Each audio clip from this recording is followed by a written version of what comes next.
Good day, everyone. So today we're going to discuss Chapter 1, The Power of the Brand, Franchising, and You.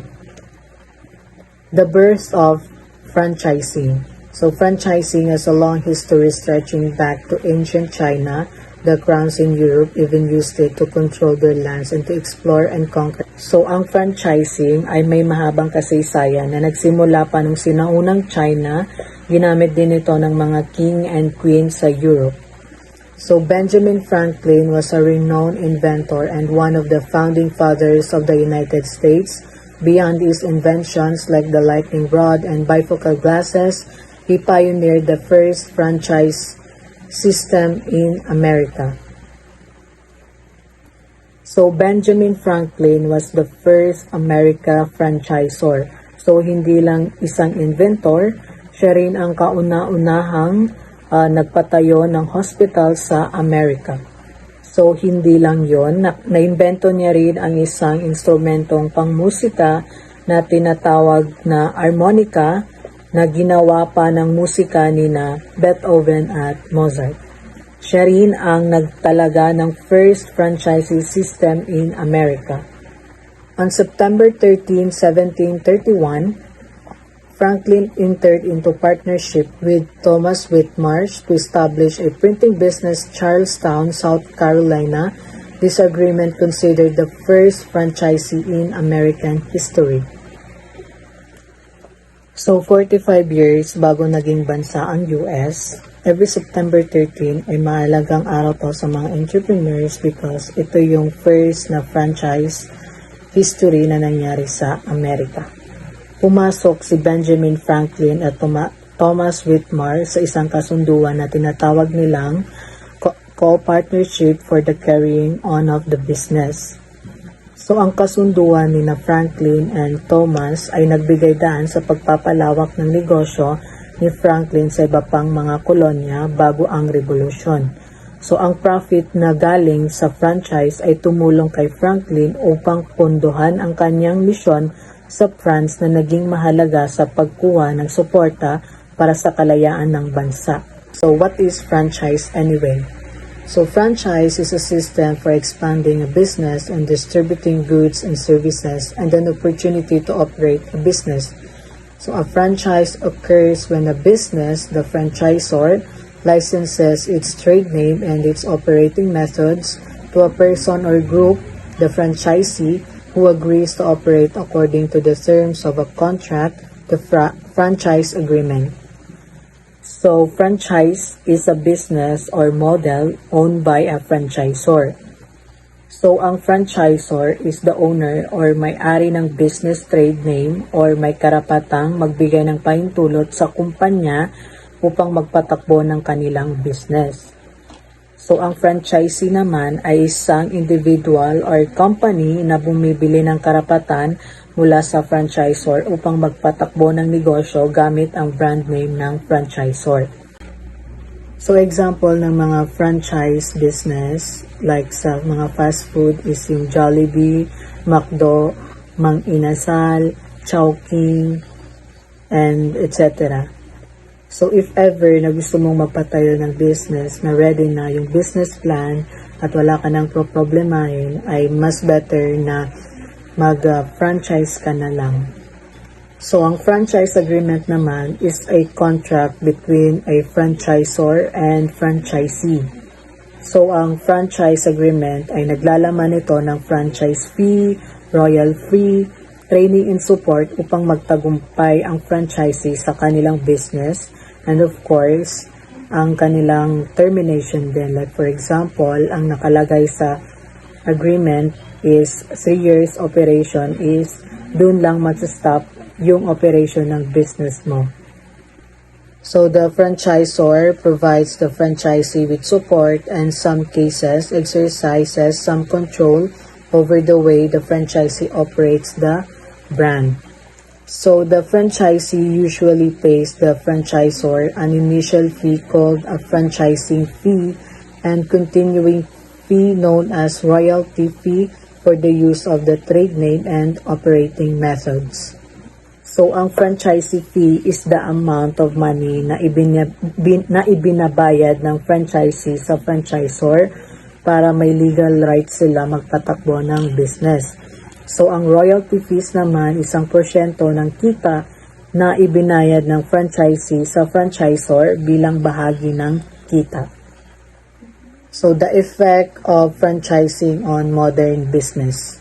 So, franchising creates opportunities for business ownership and personal wealth, both part of the foundation for the growth of peace and democracies. So, based on 2001 economic impact study conducted by PricewaterhouseCoopers, PwC, for the IFA Education Foundation, franchising generated more than 18 million jobs in the United States, or nearly 14% of the private sector employment.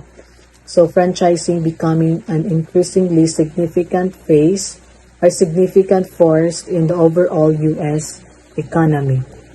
So ang franchising is isang modelo ng negosyo na nagbibigay ng opportunity na may malaking epekto sa modern economics. So in the Philippines, according to Philippine Franchise Association, ang industriya ng franchising ay nakakalikha ng mahigit 1 milyong trabaho. So ang bawat bagong franchise outlet ay nagdadala ng opportunity sa mga wala pang trabaho na natutulungan nito na mapababa ang unemployment rate. So the success of franchising for business owners. So the International Franchise Association, IFA, kept statistics on the success of franchising.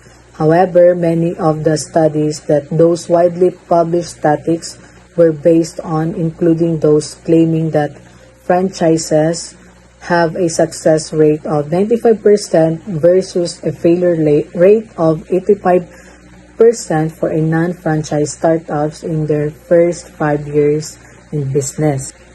So, ang franchise ay may mga napatunayan ng sistema at proseso na nagpapababa ng panganib na pagkabigo compare sa startup business.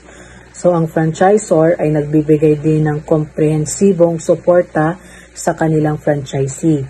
So, ang support na ito ay patuloy na tumutulong sa mga franchisee upang mas maging matagumpay pa ang kanilang business. So, what is the big deal about brands? Brand is the franchise system's most valuable asset. Consumers decide what and whether to buy at a particular location based on what they know or think that they know about the brand. Unless they have a relationship with the local franchisee, they probably don't give any thought to who owns the business. So, in the consumer's mind, brand equals the company's reputation, the experience they expect to get. Franchisors spend a lot of time, energy, and money developing their brands so that consumers know what to expect before they even come in the door. A good brand communicates a message to the customer. When you see an advertisement for a Wendy's hamburger, for example, you immediately may think that they associate it with your experience of ordering and eating a Wendy's hamburger. You may think of a cheddar lover's bacon cheeseburger, or maybe a baked potato, or the freshness of the product. Maybe you think that the line moves just a bit faster, that the service is better, or the staff is friendlier. You may remember. So, the example of this in Philippine context is, for example, food, Jollibee. The advertisement of Jollibee may influence us to that they have good stuff, good food, and etc. because that's what they say in their advertisements. Brand recognition is part of what a franchisee hopes to get when purchasing a franchise. A good brand is immediately familiar in consumers' minds. With a well-known brand, you don't have to build brand awareness in your market. The franchisor and the other franchisees have taken care of that for you.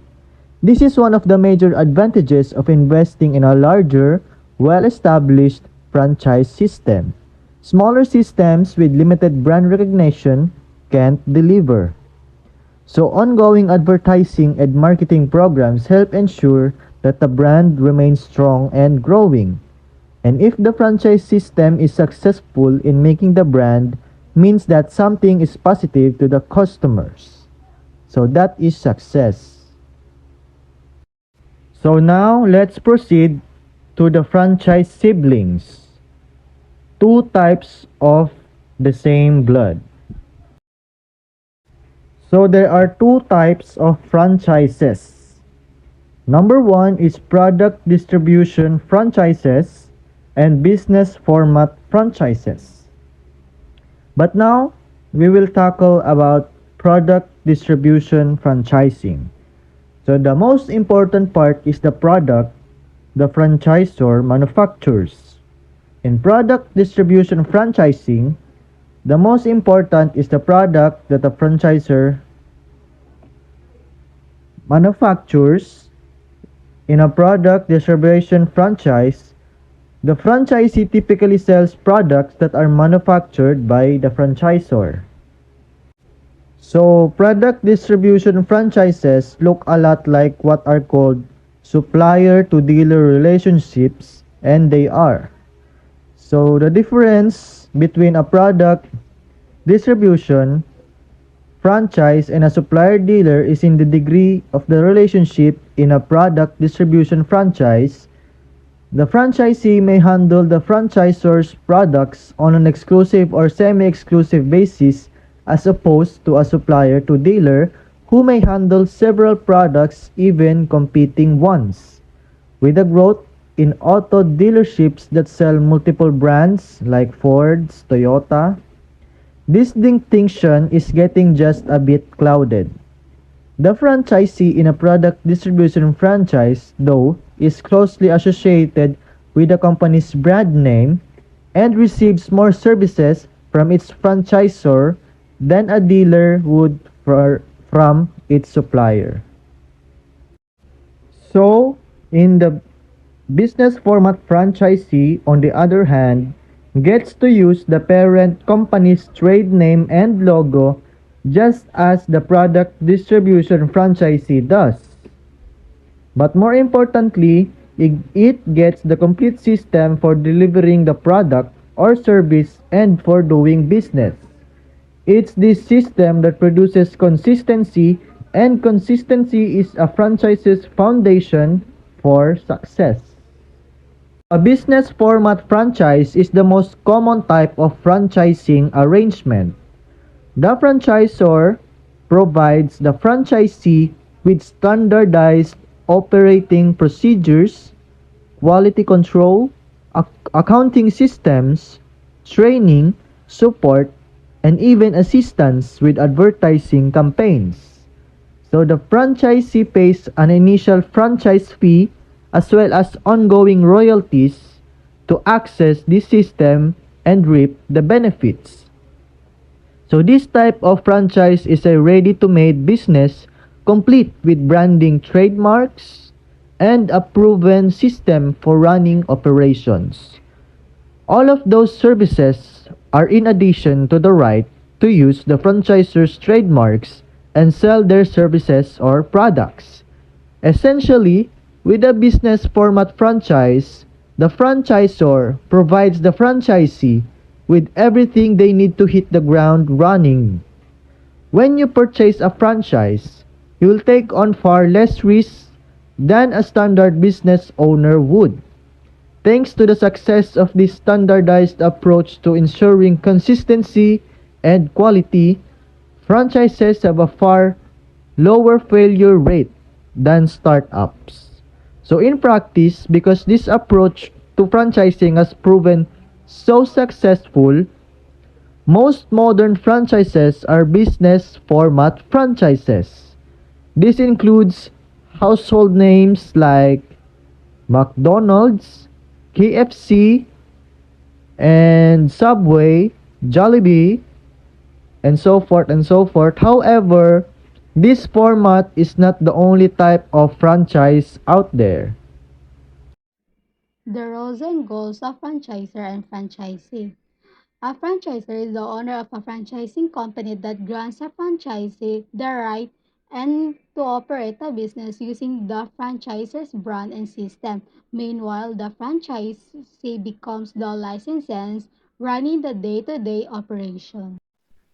Franchisers can come from many backgrounds. Some have a lot of experience, like Dave Thomas, Wendy's founder, while others may be brand new to franchising. Some franchisers are big companies, and others are former franchises who bought the company, and some are small or just starting.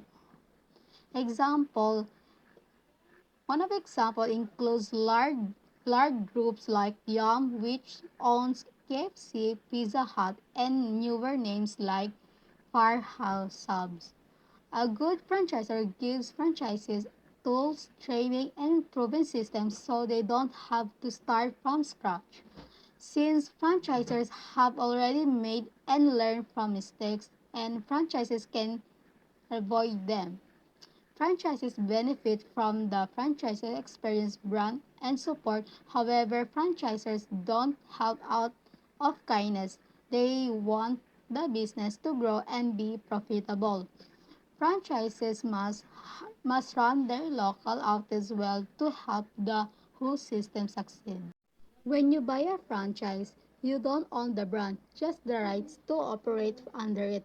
You must usually own the physical asset but not the brand, name, or system. Despite this, a well-established franchise offers many advantages, and these are proven business model and national brand recognition, training support, and ongoing updates, access to marketing, research and development, and peer networks, lower supply costs through group buying, exclusive territory protection by zip code area and etc., and opportunity to expand by owning more units.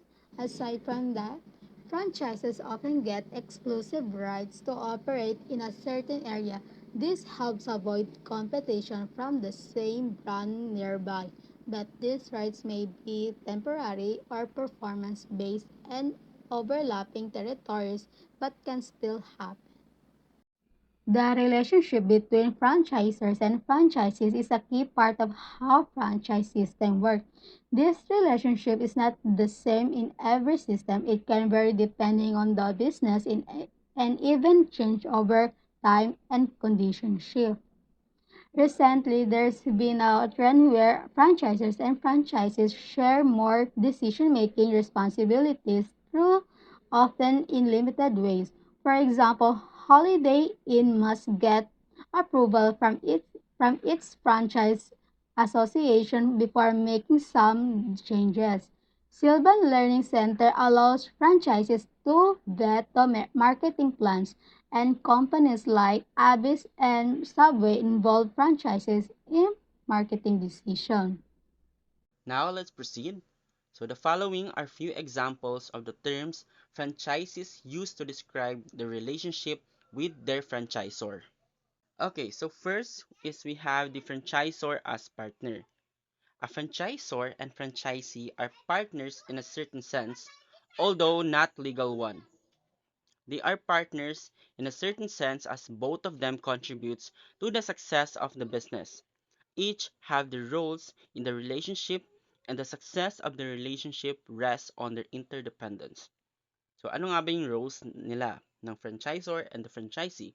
So ang franchisor, they provide the system, while the franchisee naman, they supplies the capital and the labor and also the day-to-day enthusiasm that makes the brand live. But only one of them could actually make the system-wide decisions for the brand, and that is the owner or the franchisor. Now, legally speaking, they are not actually partners. Why? because franchising is a licensing agreement, not a partnership. The franchisor owns the brand and the business model, while the franchisee pays for the right to use them. Meron din tayong tinatawag na Franchisee Advisory Council or the FAC, which is a group of franchisor representatives and franchisees that assist the franchisor in evolving and improving the system. Often, one of the FAC's function is to review ideas for new products and services, whether the ideas come from the franchisor or a franchisee. Now, let's move on to the second term, which is the franchisor as parent. Franchisors provide the early guidance necessary for their franchisee's healthy growth. Gaya nga nung napag-usapan natin sa franchisor as partner, the franchisor has a role of providing the system of their brand. Franchisors offer training and nurturing to new franchisees, providing a safety net and support mechanism. They provide a balance until they can pedal independently and continue to offer advice and wisdom as franchisees mature. Lastly, we have the franchisor as dictator. Some franchisees find the franchise relationship too constricting as they see themselves as entrepreneurs who starts a business and can make all the decisions about how the business should operate. Some franchisees may use words such as dictator or tyrant. Bakit? The franchisor owns the brand, so of course they have the say on the operation of the business and how to deal with consumers. To ensure that there is a consistency, a franchisor has to make decisions about how the business operates system-wide. The restrictions of a franchise can be overwhelming like dictatorship, especially doon sa mga entrepreneurs who cannot be satisfied following someone else's system. Franchisees may think that they have the next great idea. And actually, madalas they actually do. But the franchisor must look at those ideas first before making a system-wide decisions. Bakit? Kasi it could be either great idea nga or an actual disaster for the brand. In most instances, franchisors are not being dictatorial when they say no. They are actually looking at the big picture, deciding kung ano yung mga bagay that could make the brand improve and competitive. They are acting as senior partner as they should. Now, down into our last topic, we have a reality check before you dive in. Franchises and profits. It's a myth that if you buy a franchise, you get instantly rich. No. Not all franchises are successful. Not all are profitable, and many fails. Owning a franchise requires dedication, long hours of work, and a proven system. Despite a solid franchisor, despite it being a popular brand, success is not guaranteed. It still depends on the market, on the profits of your business. And the franchisee is often the key ingredient in a successful business. That's why franchising, when done right and entered into with eyes open, can be successful and profitable. So that's the end of this topic. Chapter 1, The Power of the Brand, Franchising, and You. Thank you very much for listening.